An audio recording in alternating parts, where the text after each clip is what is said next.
pressure. Steve, thank you very much. That's very revealing about what's not in Missouri, and it points to better things ahead, at least when the St. Louis and Kansas City areas come in. Those areas do tend to vote heavily Democratic. She's trailing now by 52,000 votes, and a margin that could be easily overcome, I think it's fair to say, by the voting from those two big areas. And as Steve said, the Secretary of State is reporting that nothing is in. We got a couple of races we're going to look at here in Nevada.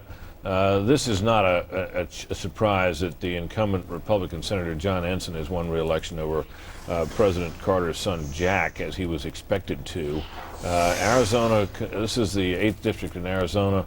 This is a pickup for the Democrats, and one of those seats out west where there was worry that the Republicans might not be able to hold it, and high hopes that they would, and it seems that that is going to go the other way, adding yet one more to the count for the Republicans in the House. And in Florida, this is a big disappointment for the Republicans. That's the Fort Lauderdale district. Clay Shaw, a veteran member, one of those in line to possibly head the House Ways and Means Committee, and now it appears he won't be on the House Ways and Means Committee because he won't be in Congress, and that Ron Klein has won that seat.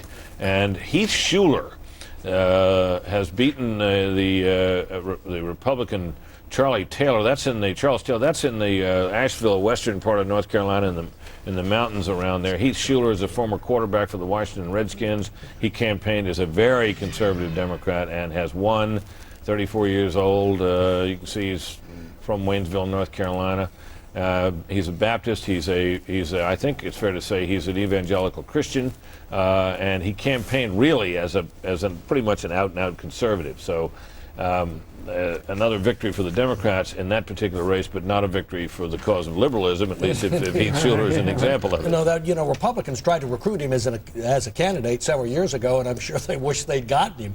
The picture there of Charlie Taylor, I think, was somebody else. He's an older fellow. I thought either that's Charles Taylor's son or Charles Taylor many, many years ago. The most interesting, though, of those races, besides the Shuler race, was Arizona 8. This is the district. It had been held by Jim Colby, a moderate Republican. It's right on the Arizona border with Mexico. It is probably the district in this country that has more illegal immigrants coming across it than any other in the country. And Randy Graff, the Republican who has lost, had one big issue, and it was the immigration issue. He was a member of the Minutemen, and he defeated some sort of hand-picked White House candidate who was a more moderate, who they thought might win, but he won in the primary. And so there he was out there, and so it is one where I think this very restrictionist immigration message that he had was rejected. And in a place where one would think there'd be a high degree of sensitivity. Absolutely. But of course, there also, now you have to ask yourself the question of how much of an Hispanic American population there was in that district as well, which could have certainly advantaged the Democrats. Well, remember, this was a Republican-held district, however. That's important to note. Indeed, that is. So let's look at our House balance of power. Bill, if you can update it for us on that wonderful little electronic chart you have there. We're working toward that now and we have yet another seat swinging. I guess we move that Arizona seat if you have it handy into that category. But you can see now that the tally begins to mount, and we're talking now not probably about whether the House will go Democratic, but how much it will go Democratic. And that, of course, has been kind of the story we were expecting from fairly early in the evening. You got a whole bunch of pickups there. That's 9 already. With potentially more to come. Florida 22, which is over there on the right-hand side, still needs to be moved over. That's the Clay Shaw seat we were just talking about, and we can move that over into the Democratic column. At least we hope we can, if we can get the thing to work. High tech here, right? This is pretty cool the way you're able to do this. So I want to see you make some of those cool little yellow squiggly lines that have proved particularly insightful. But you see those others over there that are still. There you go. I like those. You like that? Yeah, they're cool.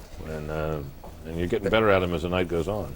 Basically, Democrats are going to win the House. Our own projection, I think we still say they need 2 seats. They just haven't been able to call those seats. But certainly the way it's going, the Democrats look like they're heading towards a 30-seat or so majority in the House. 30-seat pickup. I'm sorry, 30-seat pickup, which would be a 15-seat majority. If that were the pickup, that would exactly reverse the current Republican majority to give people a sense of how easy or difficult it will be to govern with that kind of 15-seat majority. Well, the That looks like the Republicans have had been, ballpark what, they're go- 232 to 202 with one nominal independent who sits with the Democrats. So they've had about a 29-seat margin. Right. And of course, in the House, if you can keep your own troops in line with any kind of a margin, you can ram through whatever you want and run any kind of investigation you want. Yeah, but it doesn't guarantee you're going to get anything through the other body. Right, and a 15-seat majority is not bad in the House. There have been smaller ones that the Republicans have had. On the other hand, as we've just been saying here, a lot of these new Democrats are moderate or even conservative, and they'll vote for things like a hike in the minimum wage or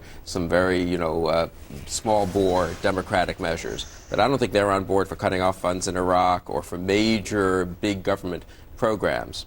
But the Senate will be, of course, will be so closely divided, it's hard to believe that any big legislation is going to be rammed through that Well, body. if you look at Hold Heath it. Shuler, Hold it. I'm sorry, Juan. I'll come right back to you in a minute. We got a call we're able to make, and this is one that's of some note in New York. This is the 26th district, and this is Tom Reynolds, who was thought to be in fairly serious trouble against businessman Jack Davis there.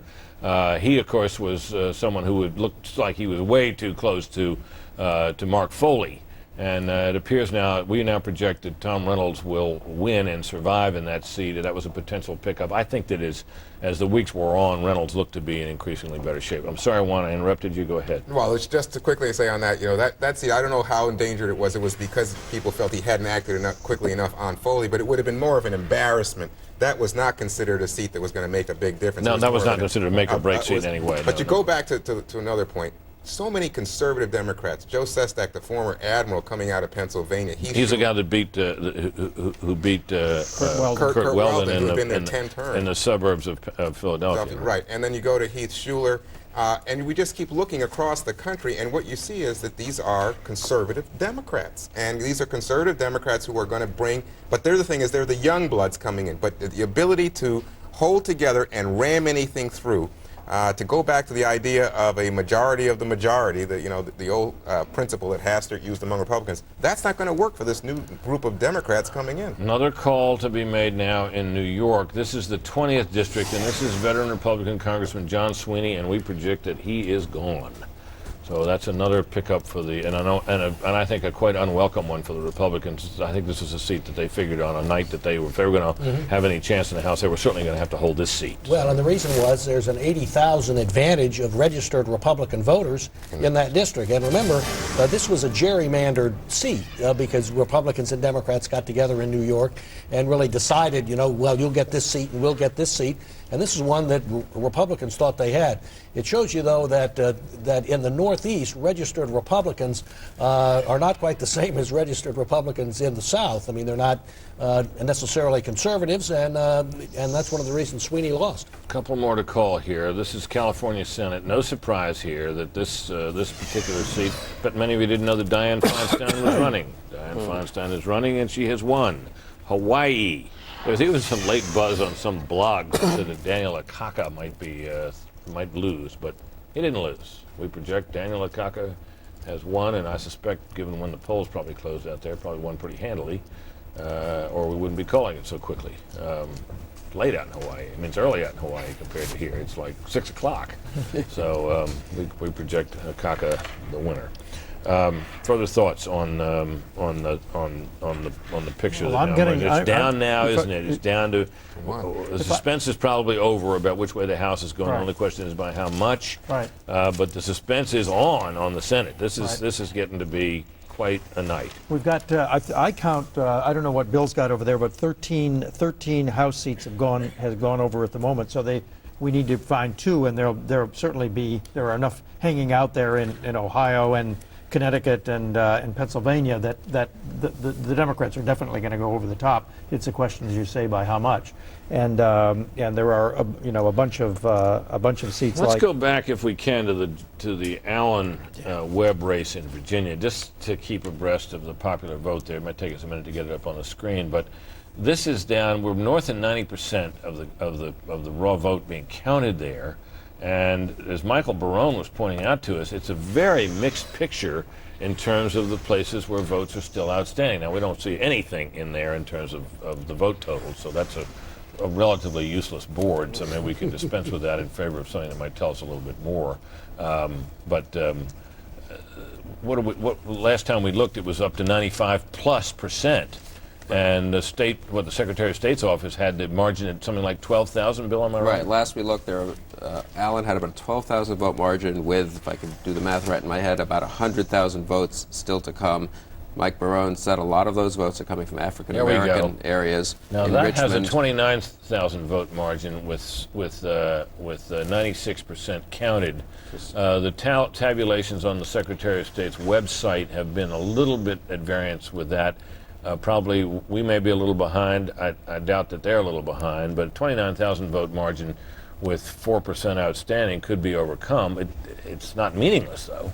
No, that would mean if it could be overcome if most of